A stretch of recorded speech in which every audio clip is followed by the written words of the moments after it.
Salut tout le monde, ici Sceptique Rorschach. Voici mon nouveau concept de vidéo, plus court et moins barbant. Enfin bref, Hollywood m'a contacté hier parce qu'ils ont du mal à populariser leur film Split. Ils m'ont demandé de faire une vidéo afin de leur faire un petit peu de pub en échange d'un gros chèque. Mais avant d'être un film, cette histoire est une histoire vraie. Ça parle d'un taré nommé Billy Milligan, qui comme son nom ne l'indique pas, était un homme atteint du trouble de la personnalité multiple.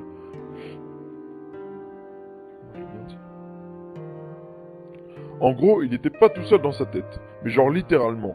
Et oui, on lui a reconnu 10 personnalités différentes dans sa tête, mais lui, il affirme qu'il en avait plus de 24. Je vais vous citer quelques exemples pour que vous compreniez le personnage. Dans sa tête, il y a Arthur, un scientifique anglais de 22 ans, qui s'exprime avec un fort accent britannique et porte des lunettes. Christine, 3 ans, et c'est elle qui a toujours été envoyée au coin à l'école lorsque Billy Milligan était puni. Elle est dyslexique, mais Arthur lui a appris à lire. Ou encore Adalana, 20 ans, est lesbienne, un peu timide, et fait le ménage et la cuisine pour les autres. Et oui, il faisait bien jouer ces personnages ensemble, comme s'ils se connaissaient tous, alors que ce n'était que le fruit de son imagination. Enfin bref, vous l'aurez compris, aujourd'hui nous allons parler de personnalités multiples. Alors bienvenue chez Sceptique Rorschach.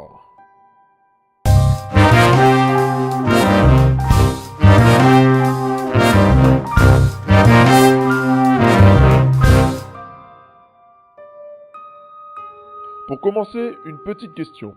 Connaissez-vous la différence entre la schizophrénie et la personnalité multiple? Petit montage sympa.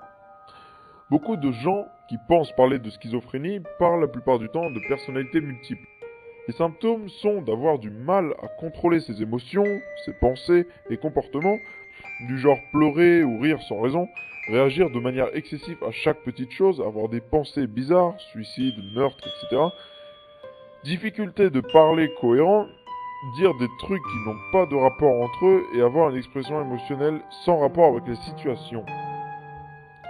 La personne atteinte pense ressentir des choses inexistantes. Il est impossible de le convaincre du contraire.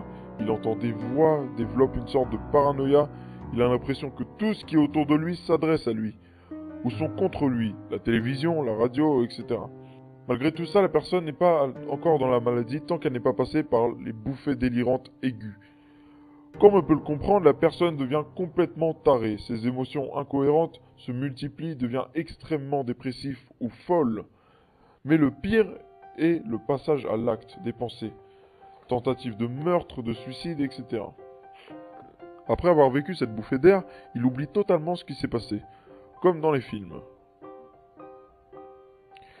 La personnalité multiple, en revanche, est ce qu'on a vu plus haut. La personne pense qu'il est plusieurs personnes en même temps. Il y a beaucoup de cas connus comme la femme du nom de Yuval Chitrin, qui un de ses personnages est aveugle, tandis que les 29 autres personnalités ne l'étaient pas. Et oui, elle était convaincue d'être aveugle parce que un de ses personnages l'était, alors que tout ça n'est que psychologique. Ou bien Billy Milligan, dont un de ses personnes nommé Reagan, doté d'une force incroyable, plus que Billy. Et il parle couramment le serbo-croate. Alors qu'un autre personnage ne connaît pas cette langue. Il y a un autre qui connaît parfaitement l'arabe. Et un autre qui, lui, est apparu quand il était jeune et qui ne se gênait pas pour séquestrer et violer des prostituées.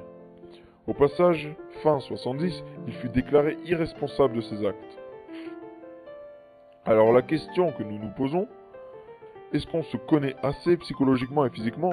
Un myope, est-il vraiment myope?